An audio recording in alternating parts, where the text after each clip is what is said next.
62 கோடியே 51 லட்சம் ரூபாய் மதிப்பீட்டில் 12 புதிய தோழி விடுதிகள் அமைக்கும் பணிகளுக்கு காணொலி காட்சி வாயிலாக முதலமைச்சர் மு.க.ஸ்டாலின் அடிக்கல் நாட்டினார். தற்போது அந்த காட்சிகளை காணலாம்.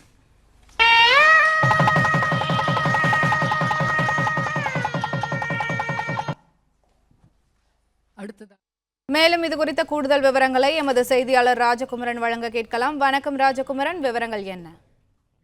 சமூக நலன் மற்றும் மகளிர் உரிமைத்துறை சார்பில் திருப்பத்தூர், நாமக்கல், மயிலாடுதுறை, விருதுநகர், திண்டுக்கல், நீலகிரி, ராமநாதபுரம், தூத்துக்குடி, புதுக்கோட்டை, அரியலூர், திருவாரூர், கன்னியாகுமரி உள்ளிட்ட நகரங்களிலே 62 கோடியே 51 லட்சம் ரூபாய் மதிப்பீட்டில் 740 பணிபுரியும் மகளிர் பயன்பெறக்கூடிய வகையிலே 12 புதிய தோழி விடுதிகள் அமைக்கும் பணிகளுக்கும் கோவை பூஞ்சோலை அரசினர் மாதிரி கூர்நோக்கு இல்லம் மற்றும் திருச்சிராப்பள்ளி அரசினர் கூர்நோக்கு இல்லத்திற்கு 27 கோடியே 90 லட்சம் ரூபாய் செலவில் கட்டப்பட உள்ள புதிய கட்டடங்கள் உள்ளிட்டவற்றுக்கும் முதலமைச்சர் மு.க.ஸ்டாலின் சென்னை தலைமைச் செயலகத்திலிருந்து காணொலி காட்சி வாயிலாக தற்பொழுது அடிக்கல் நாட்டியிருக்கின்றார்.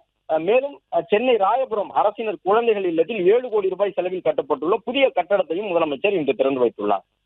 தேவைகளை கருத்தில் கொண்டு பணிபுரியும் பெண்கள் மட்டுமல்லாது விவரங்களுக்கு நன்றி ராஜகுமரன். நேர்காணல் போன்றது. கைத்தறி, கைத்திறன், துணிநூல் மற்றும் கதர்துறை சார்பில் 3 கோடி ரூபாய் மதிப்பில் புனரமைக்கப்பட்டுள்ள காஞ்சிபுரம் அறிஞர் அண்ணா பட்டு கைத்தறி நெசவாளர் கூட்டுறவு சங்கத்தின் விற்பனை வளாகத்தை முதலமைச்சர் மு.க.ஸ்டாலின் காணொலி வாயிலாக திறந்து வைத்தார். அந்த காட்சிகளை பார்க்கலாம்.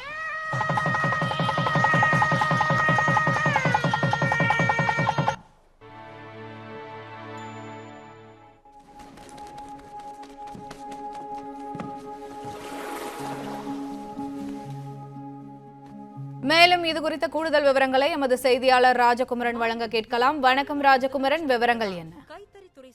பட்டு விற்பனையை பெருக்கக்கூடிய விதமாக நெசவாளர்களுக்காக பல்வேறு திட்டங்களை அரசு சார்பில் கைத்தறி, கைத்திறன், துணிநூல் மற்றும் கதர்துறை சார்பில் திட்டமிட்டு நடைமுறைப்படுத்தப்பட்டு வருகின்றது. இந்த நிலையில்தான் காஞ்சிபுரத்தை பொறுத்தவரை வள்ளல் பச்சையப்பன் சாலையில் அமைந்திருக்கக்கூடிய அறிஞர் அண்ணா பட்டு கைத்தறி நெசவாளர் கூட்டுறவு சங்கத்தின் மூலமாக பட்டு விற்பனை நடைபெற்று வருகின்றது.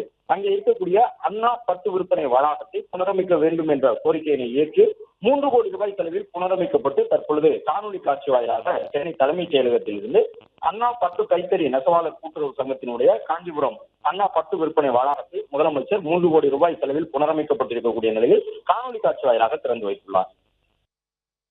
மருத்துவ மற்றும் மக்கள் நல்வாழ்வுத்துறையில் தமிழ்நாடு அரசு பணியாளர் தேர்வாணையம் மற்றும் மருத்துவ பணியாளர் தேர்வு வாரியம் மூலம் தேர்வு செய்யப்பட்ட பணியாளர்களுக்கு பணி நியமன ஆணைகளை தலைமை செயலகத்தில் முதலமைச்சர் மு.க.ஸ்டாலின் வழங்கி வருகிறார். அந்த காட்சிகளை தற்போது காணலாம்.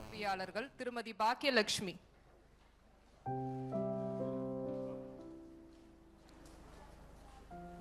திருமதி சுவாதி,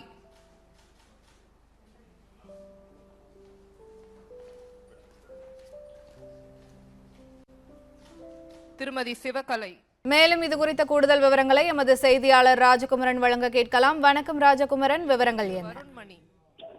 மருத்துவம் மற்றும் மக்கள் நல்வாழ்வுத்துறை சார்பில் பல்வேறு பணியிடங்களுக்கு தேர்வு பெற்றிருக்கக்கூடியவர்களுக்கு பணி நியமன ஆணைகளை சென்னை தலைமைச் செயலகத்தில் முதலமைச்சர் மு.க.ஸ்டாலின் தற்போது வழங்கி இருக்கின்றார்.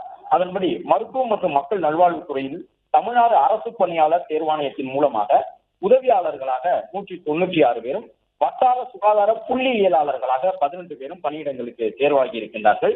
மேலும் மருத்துவ பணியாளர் தேர்வு வாரியத்தின் மூலமாக 19 திறன்மிகு உதவியாளர் 2ஆம் நிலை பணியிடங்களுக்கு தேர்வு செய்யப்பட்டவர்களுக்கும் பணி நியமன ஆணைகளை தற்போது தமிழக முதலமைச்சர் சென்னை தலைமைச் செயலகத்தில் வழங்கி அவர்களுக்கு வாழ்த்துக்களை தெரிவித்துள்ளார். திறன்மிகு உதவியாளர் பொறுத்துனர். விவரங்களுக்கு நன்றி ராஜகுமரன். பிளே ஸ்டோர் மற்றும் ஆப் ஸ்டோரில் இருந்து பாலிமர் செயலியை QR கோடு மூலம் பதிவிறக்கம் செய்யுங்கள். செய்திகளை உடனுக்குடன் பெறுங்கள்.